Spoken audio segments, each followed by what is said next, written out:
ನಿನ್ನೆ ತಾನೇ ಟಿವಿ9 ಇನ್ಸೈಡ್ ಸುದ್ದಿ ಒಂದು ವಿಶೇಷವಾದ ಸ್ಟೋರಿಯನ್ನು ಬ್ರೇಕ್ ಮಾಡಿತ್ತು. ಪ್ರಮುಖವಾಗಿ ಕೆಪಿಸಿಸಿ ಅಧ್ಯಕ್ಷ ಸ್ಥಾನಕ್ಕೆ ತೆರೆಮರೆಯಲ್ಲೇ ಲಾಬಿ ನಡೀತಾ ಇದೆ ಅಂತ. ಈಗ ಮತ್ತೆ ಮುಖ್ಯಮಂತ್ರಿ ಸಿದ್ದರಾಮಯ್ಯನವರೇ ನೇರವಾಗಿ ರಾಹುಲ್ ಗಾಂಧಿ ಅವರನ್ನ ವಿಪಕ್ಷ ನಾಯಕನಾಗಿ ಆಯ್ಕೆಯಾದ ಬಳಿಕ ಮೊದಲ ಬಾರಿ ಭೇಟಿ ಮಾಡಿದ್ದಾರೆ. ಈ ಔಪಚಾರಿಕ ಭೇಟಿಯ ವೇಳೆಯೇ ಸಿಎಂ ಮತ್ತು ತಂಡ ಈಗ ಕೆಪಿಸಿಸಿ ಅಧ್ಯಕ್ಷರ ಬದಲಾವಣೆ ವಿಚಾರವಾಗಿ ಮಾತುಕತೆ ನಡೆಸ್ತಾ ಇದೆ ಅನ್ನುವಂಥ ಮಾಹಿತಿ ಈಗ ಟಿವಿ9ಗೆ ಲಭ್ಯವಾಗ್ತಾ ಇದೆ. ಹಾಗಾದ್ರೆ ಇದರ ಕಂಪ್ಲೀಟ್ ಡೀಟೇಲ್ಸನ್ನು ಈ ಸುದ್ದಿಲಿ ನೋಡೋಣ ಬನ್ನಿ. ನಮ್ಮ ಡಿ.ಕೆ. ಶಿವಕುಮಾರ್ ಒಬ್ಬರು ಮಾತ್ರ ಮುಖ್ಯಮಂತ್ರಿಗಳಾಗಿಲ್ಲ.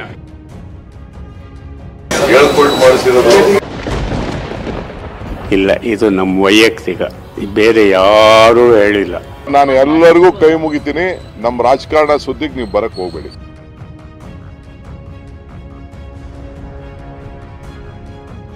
ಒನ್ ಮ್ಯಾನ್ ಒನ್ ಪೋಸ್ಟ್ ಅಂತಕ್ಕಂಥದ್ದು ಯಾವ ಹುದ್ದೆ ಕೂಡ ಶಾಶ್ವತ ಅಲ್ಲ, ಯಾವ ನಾಯಕರು ಶಾಶ್ವತ ಅಲ್ಲ. ಹೇಳಿಕೆ ಕೊಡ್ತಕ್ಕಂಥವರು ಕೂಡ ಅವರವರ ಬೆನ್ನನ್ನ ಹಿಂದೆ ತಿರುಗಿ ನೋಡ್ಕೋಬೇಕಾಗ್ತದೆ.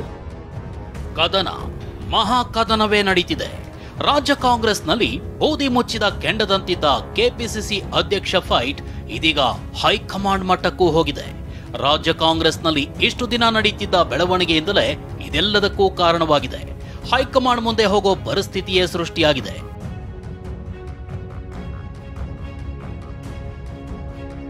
ಒಂದಿಷ್ಟು ಮಂದಿ ಹೆಚ್ಚುವರಿ ಡಿಸಿಎಂ ಹುದ್ದೆ ಕೇಳಿದ್ರೆ ಅಟ್ಲೀಸ್ಟ್ ಕೆಪಿಸಿಸಿ ಅಧ್ಯಕ್ಷ ಸ್ಥಾನ ಆದ್ರೂ ಸಿಗುತ್ತೆ ಅಂದ್ಕೊಂಡು ತಮ್ಮ ಲಾಬಿಯನ್ನ ಮುಂದುವರೆಸಿದ್ರು. ಇದೀಗ ಕೆಪಿಸಿಸಿ ಅಧ್ಯಕ್ಷ ಗಾದಿಗೆ ಶುರುವಾಗಿರೋ ಯುದ್ಧ, ಕೋಪ, ತಾಪ ಹೈಕಮಾಂಡ್ ಮುಟ್ಟಿದೆ. ಖುದ್ದು ಸಿಎಂ ಸಿದ್ದರಾಮಯ್ಯರೇ ಅಖಾಡಕ್ಕಿಳಿದಿದ್ದಾರೆ. ಸಿಎಂ ಸಿದ್ದರಾಮಯ್ಯ ಇಷ್ಟೊಂದು ಅಗ್ರೆಸಿವ್ ಆಗೋಕೆ ಪ್ರಮುಖ ಕಾರಣವೇ ಮೊನ್ನೆಯಷ್ಟೇ ಬೆಂಗಳೂರಿನಲ್ಲಿ ನಡೀತಾ ಇದ್ದ ಕೆಂಪೇಗೌಡ ಜಯಂತಿ ವೇಳೆ ಒಕ್ಕಲಿಗ ಸ್ವಾಮೀಜಿ ಆಡಿದ ಒಂದೇ ಒಂದು ಮಾತು. ಎಲ್ಲರೂ ಮುಖ್ಯಮಂತ್ರಿಗಳಾಗಿ ತಮ್ಮ ತಮ್ಮ ಅಧಿಕಾರವನ್ನ ಸ್ವಾದ ಮಾಡಿದ್ದಾರೆ. ನಮ್ಮ ಡಿ.ಕೆ. ಶಿವಕುಮಾರ್ ಒಬ್ಬರು ಮಾತ್ರ ಮುಖ್ಯಮಂತ್ರಿಗಳಾಗಿಲ್ಲ. ನಮ್ಮ ಸಿದ್ದರಾಮಯ್ಯನವರು ಅಧಿಕಾರ ಬಿಟ್ಕೊಟ್ಟು ಡಿ.ಕೆ. ಶಿವಕುಮಾರ್ ಅವ್ರನ್ನ ಮುಖ್ಯಮಂತ್ರಿಗಳಾಗಿ ಮಾಡಿ. ಬೆಂಗಳೂರಿನಲ್ಲಿ ಕೆಂಪೇಗೌಡ ಜಯಂತಿ ವೇಳೆ ಒಕ್ಕಲಿಗ ಸಮುದಾಯದ ಚಂದ್ರಶೇಖರ ಶ್ರೀ ಸಿಎಂ ಸಿದ್ದರಾಮಯ್ಯ ಡಿಸಿಎಂ ಡಿಕೆ ಇದ್ದ ವೇದಿಕೆಯಲ್ಲೇ ಡಿಕೆಶಿಗೆ ಸಿಎಂ ಆಗೋಕೆ ಒಂದು ಅವಕಾಶ ಮಾಡಿಕೊಡಿ ಅಂತ ಮನವಿ ಮಾಡಿದ್ರು. ಇದು ಸಿಎಂ ಸಿದ್ದರಾಮಯ್ಯ ಟೀಮ್ಗೂ ನುಂಗಲಾರದ ತುಪ್ಪವಾಗಿತ್ತು. ಸಿಎಂಗೂ ಇರಿಸು ಮುರುಸಾಗಿತ್ತು. ಸಹಿಸಲಾದ ಬೆಳವಣಿಗೆನೂ ಆಗಿತ್ತು. ಒಕ್ಕಲಿಗ ಸ್ವಾಮೀಜಿಯ ದಾಳದಿಂದ ಸಿಎಂ ಸಿದ್ದರಾಮಯ್ಯ ಫುಲ್ ಡಿಸ್ಟರ್ಬ್ ಆಗುವಂತೆ ಮಾಡಿತ್ತು. ಇದೇ ವಿಚಾರದಲ್ಲಿ ಇದೀಗ ಸಿಎಂ ಸಿದ್ದರಾಮಯ್ಯ ಟೀಮ್ ಹೈಕಮಾಂಡ್ ಅಂಗಳಕ್ಕೆ ಹೋಗೋಕೆ ಪ್ರಮುಖ ಕಾರಣವಾಗಿದೆ.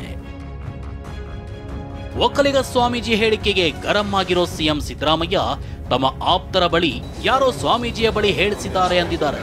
ಗೃಹ ಸಚಿವ ಪರಮೇಶ್ವರ್ ಬಳಿ ಈ ಮಾತನ್ನ ಸಿಎಂ ಪ್ರಸ್ತಾಪ ಮಾಡಿದ್ದಾರೆ. ಈ ಎಲ್ಲಾ ಬೆಳವಣಿಗೆಯಿಂದಲೇ ಇದೀಗ ಕೆಪಿಸಿಸಿ ಅಧ್ಯಕ್ಷಗಾದಿಗೆ ಸಿಎಂ ಸಿದ್ದರಾಮಯ್ಯ ಟೀಮ್ ಕೈ ಹಾಕಿದೆ. ವಿರೋಧಿಗಳಿಗೆ ತಮ್ಮ ಶಕ್ತಿ ಏನು, ಸರ್ಕಾರ ರಚನೆಯಲ್ಲಿ ತಮ್ಮ ಪಾತ್ರ ಏನು ಅನ್ನೋ ಸಂದೇಶ ರವಾನಿಸೋಕೆ ಹೊರಟಂತಿದೆ.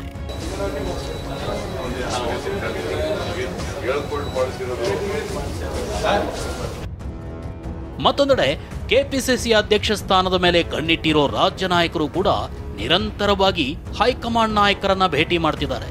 ಕಳೆದೊಂದು ವಾರದಿಂದ ದೆಹಲಿಯ ಲೋಧಿ ಎಸ್ಟೇಟ್ನಲ್ಲಿರುವ ಕೆಸಿ ವೇಣುಗೋಪಾಲ್ ನಿವಾಸ ಕರ್ನಾಟಕ ನಾಯಕರಿಂದಲೇ ತುಂಬಿ ತುಳುಕ್ತಾ ಇದೆ.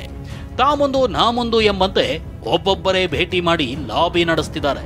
ಇದರಲ್ಲಿ ಪ್ರಮುಖವಾಗಿ ಸಚಿವ ಸತೀಶ್ ಜಾರಕಿಹೊಳಿ, ಈಶ್ವರ್ ಖಂಡ್ರೆ ಮತ್ತು ಬಿ.ಕೆ. ಹರಿಪ್ರಸಾದ್ ಭೇಟಿಯಾಗಿ ಮಾತುಕತೆ ನಡೆಸಿದ್ದಾರೆ. ನಿನ್ನೆಯಷ್ಟೇ ಟಿವಿ9 ಇನ್ಸೈಡ್ ಸುದ್ದಿಯಲ್ಲಿ ಈ ಬೆಳವಣಿಗೆಯನ್ನ ಬ್ರೇಕ್ ಮಾಡಲಾಗಿತ್ತು. ಕೆಪಿಸಿಸಿ ಅಧ್ಯಕ್ಷಗಾದಿ ವಿಚಾರವಾಗಿ ಬಿಗ್ ಬ್ರೇಕಿಂಗ್ ನ್ಯೂಸ್ ಬರ್ತಾ ಇದೆ. ದೂರದ ದೆಹಲಿಯಿಂದ ಮಹತ್ವದ ಸುದ್ದಿ ಬರ್ತಾ ಇದೆ. ಅತ್ಯಂತ ಪ್ರಮುಖವಾಗಿ ಒಂದ್ ಕಡೆಗೆ ಡಿಸಿಎಂ ವಾರ್ ನಡೀತಾ ಇರುವಂತಹ ಸಂದರ್ಭದಲ್ಲಿ ಈಗ ತೆರೆಮರೆಯಲ್ಲೇ ಶುರುವಾಯಿತು ಕೆಪಿಸಿಸಿ ಅಧ್ಯಕ್ಷ ಗಾದಿ ಲಾಬಿ. ಕೆಸಿ ವೇಣುಗೋಪಾಲ್ ಭೇಟಿ ಮಾಡಿದ ರಾಜ್ಯ ಕಾಂಗ್ರೆಸ್ನ ಘಟಾನುಘಟಿ ನಾಯಕರು. ಹೈಕಮಾಂಡ್ ಅಂಗಳದಲ್ಲಿ ನಡೀತಾ ಇದ್ದ ಬೆಳವಣಿಗೆಯ ಪಕ್ಕಾ ಸುದ್ದಿಯನ್ನ ಟಿವಿ9 ಹೇಳಿತ್ತು. ರಾಜ್ಯದ ನಂಬರ್ 1 ಪೊಲಿಟಿಕಲ್ ಶೋ ಇನ್ಸೈಡ್ ಸುದ್ದಿಯಲ್ಲಿ ಡೀಟೇಲ್ ಆಗಿ ಹೇಳಿದ್ವಿ. ಇದೀಗ ನಮ್ಮ ಸುದ್ದಿಯನ್ನ ಕಾಂಗ್ರೆಸ್ ನಾಯಕರು ಪರೋಕ್ಷವಾಗಿ ದೃಢೀಕರಿಸಿದ್ದಾರೆ.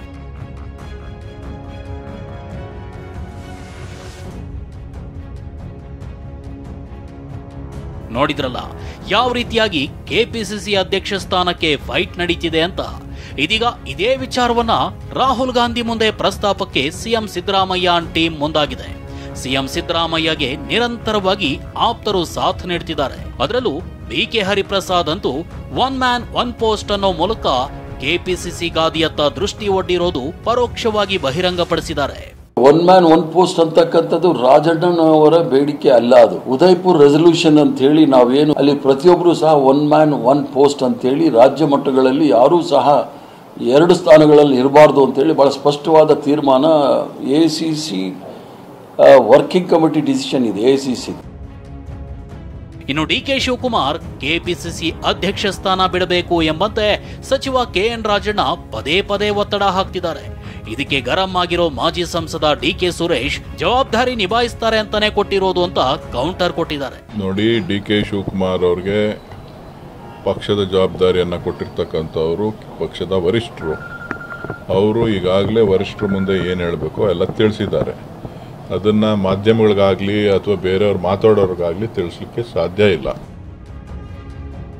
ಇಷ್ಟು ದಿನ ಸೈಲೆಂಟ್ ಆಗಿದ್ದ ಸಿಎಂ ಸಿದ್ದರಾಮಯ್ಯ ಟೀಮ್ ಕೆಂಪೇಗೌಡ ಜಯಂತಿ ಕಾರ್ಯಕ್ರಮದ ಬಳಿಕ ತುಂಬಾನೇ ಅಗ್ರೆಸಿವ್ ಆಗಿದ್ದಾರೆ. ಸಿಎಂ ಸಿದ್ದರಾಮಯ್ಯ ಹೈಕಮಾಂಡ್ ಅಂಗಳಕ್ಕೆ ಎಂಟ್ರಿ ಆಗಿದ್ದಾರೆ. ನೇರವಾಗಿ ಹೈಕಮಾಂಡ್ ಅಂಗಳಕ್ಕೆ ಕಾಲಿಟ್ಟಿದ್ದಾರೆ. ವಿಶೇಷ ಅಂದ್ರೆ ಸಿಎಂ ಸಿದ್ದರಾಮಯ್ಯಗೆ ನಿರಂತರವಾಗಿ ಪರಮೇಶ್ವರ್, ಸತೀಶ್ ಜಾರಕಿಹೊಳಿ, ಮಹದೇವಪ್ಪ, KJ ಜಾರ್ಜ್ ಸಾಥ್ ಕೊಡ್ತಿದ್ದಾರೆ. ಕಳೆದ 1 ವಾರದಿಂದ ದೆಹಲಿಯಲ್ಲೇ ಕೂತು ತೆರೆಮರೆಯಲ್ಲೇ ಕೆಲಸ ಮಾಡ್ತಿದ್ದಾರೆ. ಈ ಸಚಿವರೆಲ್ಲ DCM ವಾದವನ್ನು ಮುಂದಿಟ್ಟವರು ಕೂಡ ಆಗಿರೋದು ವಿಶೇಷದಲ್ಲಿ ವಿಶೇಷ ಆಗಿದೆ. ಹೀಗಾಗಿ ಶತಾಯಗತಾಯ ಈ ಬಾರಿ ಪೊಲಿಟಿಕಲ್ ಬಿಗ್ ಶೋ ಮಾಡೋಕೆ ರಣತಂತ್ರ ರೂಪಿಸ್ತಿದ್ದಾರೆ. ದೆಹಲಿಯಿಂದ ಬರಿಗೈಯಲ್ಲಿ ವಾಪಸ್ ಬಾರದೆ ಫಲಿತಾಂಶವನ್ನೇ ಹೊತ್ತು ಬರ್ತೀವಿ ಅನ್ನೋ ಸಂದೇಶದಂತೆಯೂ ಇದೆ ಈ ಬೆಳವಣಿಗೆಗಳು. ಒಟ್ಟಾರೆಯಾಗಿ ಕೆಪಿಸಿಸಿ ಗಾದಿಗೆ ನಡೆಯುತ್ತಿರೋ ಯುದ್ಧ ಹೈಕಮಾಂಡ್ ಅಂಗಳಕ್ಕೂ ತಲುಪಿದೆ. ಸಿಎಂ ಸಿದ್ದರಾಮಯ್ಯ ಅಂಡ್ ಟೀಮ್ ಹೊಸ ಸಂದೇಶವನ್ನೇ ಹೊತ್ತು ತರುತ್ತಾ ಅನ್ನೋದು ಬಹಳ ಕುತೂಹಲವನ್ನೇ ಸೃಷ್ಟಿಸಿದೆ. ಪ್ರಮೋದ್, TV9 ಬೆಂಗಳೂರು. ಇದೇ ವಿಚಾರಕ್ಕೆ ಇನ್ನಷ್ಟು ಅಪ್ಡೇಟ್ಸ್ಗಳು ಕೂಡ ಬರ್ತಾ ಇದೆ. ಸಿಎಂ ಸಿದ್ದರಾಮಯ್ಯ ಮತ್ತು ರಾಹುಲ್ ಗಾಂಧಿ ಇಬ್ಬರು ಕೂಡ ಭೇಟಿಯಾಗಿದ್ದಾರೆ. ಪ್ರತ್ಯೇಕವಾಗಿ ಸುಮಾರು 10 ನಿಮಿಷಗಳ ಕಾಲ ಮುಖ್ಯಮಂತ್ರಿ ಮತ್ತು ರಾಹುಲ್ ಗಾಂಧಿ ಸಭೆ ಮಾಡಿದ್ದಾರೆ, ಮಾತುಕತೆ ನಡೆಸಿದ್ದಾರೆ ಅನ್ನುವಂಥ ಮಾಹಿತಿ ಕೂಡ ಲಭ್ಯವಾಗ್ತಾ ಇದೆ. 10 ನಿಮಿಷ ರಾಹುಲ್ ಗಾಂಧಿ ಜೊತೆಗೆ ಪ್ರತ್ಯೇಕವಾಗಿ ಮಾತುಕತೆ ನಡೆಸಿರುವಂಥ ಮುಖ್ಯಮಂತ್ರಿ ಸಿದ್ದರಾಮಯ್ಯ ಪಕ್ಷದ ಇತ್ತೀಚಿನ ಬೆಳವಣಿಗೆ ಬಗ್ಗೆ ಇಬ್ಬರು ಕೂಡ ಚರ್ಚೆ ಮಾಡಿದ್ದಾರೆ. ಪ್ರಮುಖವಾಗಿ ಹೆಚ್ಚುವರಿ DCM ಪಕ್ಷದ ಅಧ್ಯಕ್ಷ ಸ್ಥಾನ ಬದಲಾವಣೆ ವಿಚಾರದ ಬಗ್ಗೆ ಈಗ ಚರ್ಚೆ ಆಗಿದೆ ಅನ್ನುವಂಥ ಮಾಹಿತಿ ಲಭ್ಯವಾಗ್ತಾ ಇದೆ. ಜೊತೆಗೆ ಬಹಿರಂಗವಾಗಿ ಹೇಳಿಕೆಗಳನ್ನ ಕೊಡಬೇಡಿ ಎನ್ನುವಂಥ ಸೂಚನೆಯನ್ನ ರಾಹುಲ್ ಗಾಂಧಿ ಈಗಾಗಲೇ ನಾಯಕರುಗಳಿಗೆ, ಸಚಿವರಿಗೆ ಕೊಟ್ಟಿದ್ದಾರೆ ಅನ್ನುವಂಥ ಮಾಹಿತಿ ಕೂಡ ಲಭ್ಯವಾಗ್ತಾ ಇದೆ. ಬಹಿರಂಗ ಚರ್ಚೆಗಳಿಂದ ಪಕ್ಷಕ್ಕೆ ಡ್ಯಾಮೇಜ್ ಆಗುತ್ತೆ ಅನ್ನುವಂಥ ಮಾತನ್ನು ಕೂಡ ಹೇಳಿದ್ದಾರೆ ಅಂತ ಮಾಹಿತಿ ಲಭ್ಯವಾಗ್ತಾ ಇದೆ. ಅತ್ಯಂತ ಪ್ರಮುಖ ಬೆಳವಣಿಗೆಗಳನ್ನ ಗಮನಿಸ್ತಾ ಇದ್ರೆ ಇಬ್ರು ಕೂಡ ಪ್ರತ್ಯೇಕವಾಗಿ ಮಾತುಕತೆಯನ್ನ ಮಾಡಿದ್ದಾರೆ. ಒಂದ್ ಕಡೆಗೆ CMN ಟೀಮ್ ಈಗಾಗಲೇ ಪಕ್ಷದ ಅಧ್ಯಕ್ಷರ ಬದಲಾವಣೆ ವಿಚಾರವಾಗಿ ಸಾಕಷ್ಟು ಮುನ್ಸೂಚನೆಗಳನ್ನ ಕೊಡ್ತಾ ಇತ್ತು, ಅಥವಾ ರಾಹುಲ್ ಗಾಂಧಿ ಜೊತೆ ಮಾತುಕತೆ ಮಾಡುವಂಥ ಸಾಧ್ಯತೆ ಇತ್ತು ಅನ್ನುವಂಥ ಮಾಹಿತಿ ಕೂಡ ಸಿಗ್ತಾ ಇತ್ತು. ಈಗ ಬಹಿರಂಗ ಚರ್ಚೆಗೆ ಮುಂದಾಗಬೇಡಿ ಅನ್ನುವಂಥ ಸೂಚನೆಯನ್ನ ರಾಹುಲ್ ಗಾಂಧಿ ಈಗ ನೀಡಿದ್ದಾರೆ ಅಂತ ಗೊತ್ತಾಗ್ತಾ ಇದೆ. ಸೂಕ್ತ ಸಮಯದಲ್ಲಿ ಪಕ್ಷ ಎಲ್ಲವನ್ನೂ ಕೂಡ ನಿರ್ಧಾರ ಮಾಡುತ್ತೆ ಅನ್ನುವಂಥ ಮಾತನ್ನ ರಾಹುಲ್ ಗಾಂಧಿ ಈಗ ಹೇಳಿದ್ದಾರೆ ಅನ್ನುವಂಥ ಮಾಹಿತಿ ಕೂಡ ಲಭ್ಯವಾಗ್ತಾ ಇದೆ. ಒಟ್ಟಲ್ಲಿ ಮುಖ್ಯಮಂತ್ರಿ ಸಿದ್ದರಾಮಯ್ಯ ಮತ್ತು ಈಗಾಗಲೇ ರಾಹುಲ್ ಗಾಂಧಿಯ ಭೇಟಿ ಏನಿದೆ ಸಂಪೂರ್ಣ ವಿವರವನ್ನು ನಾವು ಕೊಡ್ತಾ ಇದ್ದೀವಿ. ಇನ್ಸೈಡ್ ಸುದ್ದಿಯಲ್ಲಿ ಸಂಪೂರ್ಣ ಇನ್ಸೈಡ್ ಮಾಹಿತಿಯನ್ನು ಕೊಡ್ತಾ ಇದ್ದೀವಿ. ಅಫ್ಕೋರ್ಸ್ ಇಬ್ಬರೂ ನಾಯಕರು ಈಗ ಪ್ರತ್ಯೇಕವಾಗಿ ಭೇಟಿಯಾಗಿದ್ದಾರೆ. ಸುಮಾರು 10 ನಿಮಿಷಗಳ ಕಾಲ ಇಬ್ಬರೂ ನಾಯಕರು ಪ್ರತ್ಯೇಕ ಮಾತುಕತೆಯನ್ನು ಮಾಡಿರೋ ಬಗ್ಗೆ ಈಗ ಮಾಹಿತಿ ಲಭ್ಯವಾಗ್ತಾ ಇದೆ. ಈ ಸಂದರ್ಭದಲ್ಲಿ ರಾಜ್ಯದ ಎಲ್ಲ ಬೆಳವಣಿಗೆಗಳ ಬಗ್ಗೆ ಮುಖ್ಯಮಂತ್ರಿ ಸಿದ್ದರಾಮಯ್ಯನವರು ರಾಹುಲ್ ಗಾಂಧಿಗೆ ಸಂಪೂರ್ಣ ಮಾಹಿತಿಯನ್ನು ಕೊಟ್ಟಿದ್ದಾರೆ ಅಂತ ವಿವರಗಳು ಕೂಡ ಈಗಾಗಲೇ ಗೊತ್ತಾಗ್ತಾ ಇದೆ. ರೈಟ್, ಈ ಬಗ್ಗೆ ಇನ್ನಷ್ಟು ಹೆಚ್ಚಿನ ಮಾಹಿತಿಯನ್ನು ಕೊಡ್ತಾರೆ ನಮ್ಮ ಪ್ರತಿನಿಧಿ ಹರೀಶ್ ದೆಹಲಿಯಿಂದ ನೇರವಾಗಿ ಜಾಯ್ನ್ ಆಗ್ತಾರೆ. ಹರೀಶ್, ನಿನ್ನೆಲ್ಲೂ ಕೂಡ TV9 ಈ ಒಂದು ವಿಚಾರವನ್ನು ಟ್ರ್ಯಾಕ್ ಮಾಡ್ತಾ ಇತ್ತು. ಪ್ರಮುಖವಾಗಿ ಅಧ್ಯಕ್ಷ ಪದವಿಯ ವಿಚಾರಕ್ಕೆ CM ಟೀಮ್ ಕೂಡ ಈಗ ಎಂಟ್ರಿ ಕೊಟ್ಟಿದೆ. ಹೀಗಾಗಿ 10 ನಿಮಿಷದ ಮಾತುಕತೆ ಏನಿದೆ, ಮುಂದಿನ ದಿನಗಳಲ್ಲಿ ರಾಜ್ಯ ಕಾಂಗ್ರೆಸ್ನಲ್ಲೂ ಕೂಡ ಬದಲಾವಣೆ ತರುವಂಥ ಸಾಧ್ಯತೆ ಇದೆಯಾ? ಇದರ ಮಾತುಕತೆಯ ಫಲಶ್ರುತಿ ದೂರಗಾಮಿ ಪರಿಣಾಮಗಳನ್ನು ಅಥವಾ ಮುಂದಿನ ದಿನಗಳಲ್ಲಿ ಆಗ್ಬೋದಾ ಅಂತ ಬದಲಾವಣೆಯನ್ನು ಸೂಚಿಸ್ತಾ ಇದೆಯಾ? ಹೌದು ಪ್ರಮೋದ್, ನಾವು ನಿನ್ನೆ ಅಷ್ಟೇ ಇನ್ಸೈಡ್ ಸುದ್ದಿಯಲ್ಲಿ ಹೇಳಿದ್ವಿ. ದೆಹಲಿಯಲ್ಲಿ ಬೀಡು ಬಿಟ್ಟಿರುವಂತಹ ಕಾಂಗ್ರೆಸ್ ನಾಯಕರು ವೇಣುಗೋಪಾಲ್ ಅವ್ರನ್ನ ಭೇಟಿ ಮಾಡಿದ್ರು. ಅಂದರೆ ರಾಜ್ಯದಲ್ಲಿ ನಡೀತಿರ್ತಕ್ಕಂತಹ DCM ಹೆಚ್ಚುವರಿ ಹುದ್ದೆಗಳನ್ನು ಸೃಷ್ಟಿ ಮಾಡಬೇಕು ಅನ್ನುವಂಥ ವಿಚಾರ, KPCC ಅಧ್ಯಕ್ಷರನ್ನ ಬದಲಾವಣೆ ಮಾಡಬೇಕು ಅನ್ನುವಂಥ ನಿಟ್ಟಿನಲ್ಲಿ ಕೆಲವೊಂದಿಷ್ಟು ನಾಯಕರು ಬಹಿರಂಗ ಹೇಳಿಕೆಯನ್ನು ಕೊಡ್ತಿದ್ದಾರೆ. ಆದರೆ ಕೆಲವೊಂದಿಷ್ಟು ನಾಯಕರು ತಮ್ಮದೇ ಆದ ರೀತಿಯ ಕಾರ್ಯತಂತ್ರವನ್ನು ರೂಪಿಸಿ ಹೈಕಮಾಂಡ್ ನಾಯಕರುಗಳನ್ನ ಭೇಟಿ ಆಗ್ತಾ ಇದ್ದಾರೆ. ಅದ್ರ ಬಗ್ಗೆ ಇನ್ಸೈಡ್ ಸುದ್ದಿಯಲ್ಲಿ ನಾವು ನಿನ್ನೆ ಅಷ್ಟೇ TV9 ಸುದ್ದಿ ಮಾಡಿತ್ತು. ಆದರೆ ಅದಕ್ಕೆ ಇಂಬು ಕೊಡುವಂತ ಇವತ್ತು ಸಿದ್ದರಾಮಯ್ಯ ಅವರು ಕೂಡ ರಾಹುಲ್ ಗಾಂಧಿ ಅವರ ಜೊತೆ ಮಾತುಕತೆಯನ್ನು ನಡೆಸಿದ್ದಾರೆ. ಸಿದ್ದರಾಮಯ್ಯ ಅವರು ರಾಹುಲ್ ಗಾಂಧಿ ಅವ್ರನ್ನ ಭೇಟಿ ಮಾಡೋಕ್ಕೆ ಅಂತ ಹೋದಂಥ ಸಂದರ್ಭದಲ್ಲಿ ಮಹದೇವಪ್ಪ ಅವರು ಇರ್ತಾರೆ, ಪರಮೇಶ್ವರ್ ಇರ್ತಾರೆ, ಅದ್ರ ಜೊತೆಗೆ KJ ಜಾರ್ಜ್ ಅವರು ಇರ್ತಾರೆ, ಇನ್ನಿತರ ನಾಯಕರುಗಳಿರ್ತಾರೆ. ಇಂತಹ ಸಂದರ್ಭದಲ್ಲಿ ರಾಹುಲ್ ಗಾಂಧಿ ಅವರಿಗೆ ಅಭಿನಂದನೆಯನ್ನು ಸಲ್ಲಿಸ್ತಾರೆ. ವಿರೋಧ ಪಕ್ಷದ ನಾಯಕನಾಗಿ ರಾಹುಲ್ ಗಾಂಧಿ ಅವರು ಆಯ್ಕೆ ಆಗಿದ್ದಾರೆ, ಅದಕ್ಕೆ ಎಲ್ಲ ನಾಯಕರುಗಳು ಕೂಡ ಅಭಿನಂದನೆಯನ್ನು ಸಲ್ಲಿಸ್ತಾರೆ. ನಂತರ ರಾಹುಲ್ ಗಾಂಧಿ ಅವರೇ ಸಿದ್ದರಾಮಯ್ಯ ಅವರ ಜೊತೆ 10 ನಿಮಿಷಗಳ ಕಾಲ ಪ್ರತ್ಯೇಕವಾಗಿ ಮಾತುಕತೆಯನ್ನು ನಡೆಸ್ತಾರೆ. ಇಲ್ಲಿ ಪ್ರಮುಖವಾಗಿರ್ತಕ್ಕಂತಹ ವಿಚಾರ ಏನು ಅಂತಂದ್ರೆ, ಲೋಕಸಭಾ ಚುನಾವಣೆಯಲ್ಲಿ ಕಾಂಗ್ರೆಸ್ ಪಕ್ಷಕ್ಕೆ ಹಿನ್ನಡೆ ಆಗಿದೆ. ಈ ಹಿನ್ನಡೆ ಆಗಿರ್ತಕ್ಕಂಥಕ್ಕೆ ಕಾರಣಗಳು ಏನು ಅಂದ್ರೆ, ಅಂದುಕೊಂಡಷ್ಟು ಸ್ಥಾನಗಳು ಬಂದಿಲ್ಲ, ಆ ಬಗ್ಗೆ ಕೂಡ ಚರ್ಚೆ ಆಗುತ್ತೆ. ಅದಕ್ಕೆ ಸಿದ್ದರಾಮಯ್ಯ ಅವರು ಹೇಳ್ತಾರೆ, JDS ಮತ್ತೆ ಬಿಜೆಪಿ ನಡುವೆ ಆಗಿರ್ತಕ್ಕಂತಹ ಮೈತ್ರಿ ಏನಿದೆ ಇದು ಫಲಕಾರಿಯಾಗಿದೆ ಅವರಿಗೆ, ಮತ್ತೆ ಇದು ಸಕ್ಸಸ್ ಆಗಿರೋದ್ರಿಂದ ನಮ್ಮ ಸೀಟ್ಗಳು ಕಡಿಮೆ ಆಗಿದೆ, ನಮಗೆ ಎಫೆಕ್ಟ್ ಆಗಿದೆ ಅನ್ನುವಂಥ ನಿಟ್ಟಿನಲ್ಲಿ ಉತ್ತರವನ್ನು ಕೊಟ್ಟಿದ್ದಾರೆ. ಇನ್ನು ಮುಂದೆ ಹೋಗಿ ರಾಜ್ಯದಲ್ಲಿ ಆಗ್ತಿರ್ತಕ್ಕಂತಹ DCM ಹೆಚ್ಚುವರಿ ಸ್ಥಾನ ಸೃಷ್ಟಿ ಮಾಡೋದಾಗಿರ್ಬೋದು, ಜೊತೆ KPCC ಅಧ್ಯಕ್ಷ ಸ್ಥಾನ ಬದಲಾವಣೆ ಮಾಡಬೇಕು ಅನ್ನುವಂಥ ಏನು ಕೂಗು ಎದ್ದಿದೆ, ಇದರ ಬಗ್ಗೆ ಕೂಡ ರಾಹುಲ್ ಗಾಂಧಿ ಪ್ರಶ್ನೆ ಮಾಡಿದ್ದಾರೆ. ಯಾಕೆ ಇದಿಷ್ಟು ಸುದ್ದಿ ಆಗ್ತದೆ, ಯಾಕೆ ನಾಯಕರುಗಳು ಇಂಥ ಹೇಳಿಕೆಗಳನ್ನ ಕೊಡ್ತಾ ಇದ್ದಾರೆ, ಇಂಥ ಹೇಳಿಕೆಗಳನ್ನ ಹೆಚ್ಚು ಕೊಡಬೇಡಿ, ಮತ್ತೆ ಹೆಚ್ಚು ಕೊಡದೇ ಇರೋ ನಿಟ್ಟಿನಲ್ಲಿ ನೀವು ಸೂಚನೆಯನ್ನ ಕೊಡಬೇಕು, ಮತ್ತೆ ಪಕ್ಷ ಸೂಕ್ತ ಕಾಲದಲ್ಲಿ ಸರಿಯಾದ ನಿರ್ಧಾರವನ್ನು ತೆಗೆದುಕೊಳ್ಳುತ್ತೆ ಅನ್ನುವಂಥ ನಿಟ್ಟಿನಲ್ಲಿ ರಾಹುಲ್ ಗಾಂಧಿ ಅವರು ಹೇಳಿದ್ದಾರೆ. ಪ್ರಮೋದ್.